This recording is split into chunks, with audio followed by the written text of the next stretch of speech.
This is a Fox News alert. Shocking new updates tonight about an alleged serial killer in Northern Virginia. A potential fifth victim may have been identified. This is an affluent area just minutes away from our nation's capital, and it's another reminder of the crime wave that continues to sweep across our country.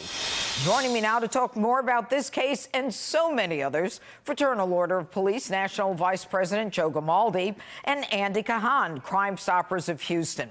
All right, guys, your reaction to this serial murderer that they believe they may have connected to 5 victims now. We'll start with you, Andy. Let me tell you, Judge, first, it's great to be here. The dark side of online dating apps are luring millions of women to perhaps, obviously, what we're seeing is mortal danger right now. There are no background checks. We all know sex offenders troll it. You're essentially playing Russian roulette with your life when you divulge personal information and continue to go out and meet people that you do not know.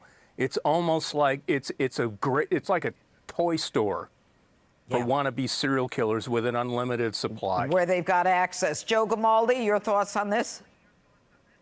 Well, this is an extremely disturbing case. I mean, we've already tied 2 murders to this monster, Anthony Robinson. It looks like he's going to be responsible for the other 3, and he's the main suspect in this case.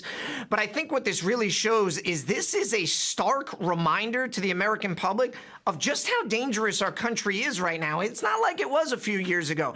I mean, if you're living in an urban community, we saw 15 cities have the highest ever murders recorded on record. We're seeing record homicide rates across the country that we haven't seen since the mid-90s. So I think when people participate in online dating or when you're meeting up with folks to sell goods and services, you need to make sure that you're being safe because it's not like it was years ago. And for those folks who live in that D.C., Virginia area, it's likely that this guy was targeting multiple dozens of victims. So if you have any further information, please come forward and let those authorities know so that we can make an airtight case on this guy. The bottom line, Andy, is that our country is not as safe as it once was. And I believe that a lot of this is a result of the no bail.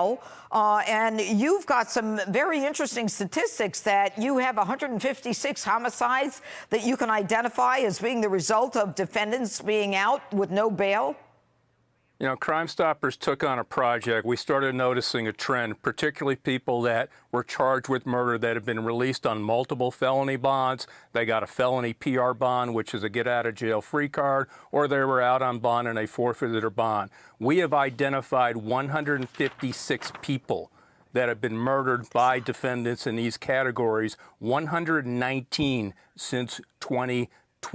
We have failed our communities. We have failed our victims. And this is enough. The revolving door at the courthouse combined with discretionary felony bond reform has wreaked havoc. And like Joe said, record high homicides all over the country. And yet what's disturbing is there's very little, if any, outrage by our elected officials regarding this crime wave. I just want to reference that what was on the screen a second ago was the victims of felony bond reform. And that's really what they are. They're victims of homicides, but they're victims also of the felony bond reform. All of the defendants in those cases were out on bail and out on bond. So they were on multiple felony bonds. They were out on more than one bond. Yeah. We had an off-duty New Orleans police officer sitting outside in an upper-scale restaurant that was gunned down by a guy out on 5 felony that's bonds. Disgusting. That 3 is disgusting. law enforcement officers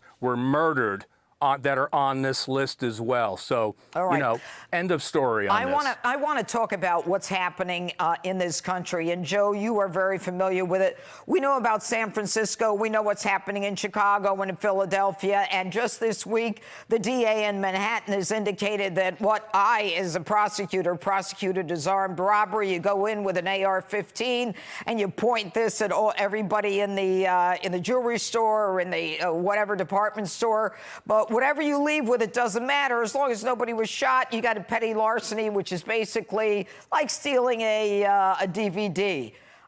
It is the beginning of a crime wave that will not just cross the country, but will continue to break records, the murder records that we've been seeing. And, you know, I used to think about, because I was a DA, Joe, that, you know, how to punish these so-called DAs. They're not DAs, they're defense attorneys. But how to prosecute them or how to punish them is you take their budget away. But then I said to myself, they don't want to prosecute crime anyway, so what's taking the budget away going to do to them?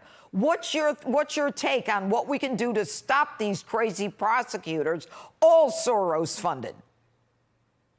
Well, I'll tell you this. What is the definition of insanity? It's doing the same thing over and over again, expecting a different result. And that's exactly what this plan is from this DA. Insane. I mean, New York murders are up 45%. Shootings are up 102%. You have crime and disorder everywhere. People are defecating in the streets. You have stores that look like military installations because they're getting robbed so often. And you can't even find a U-Haul truck in the tri-state area to move out because everybody's leaving.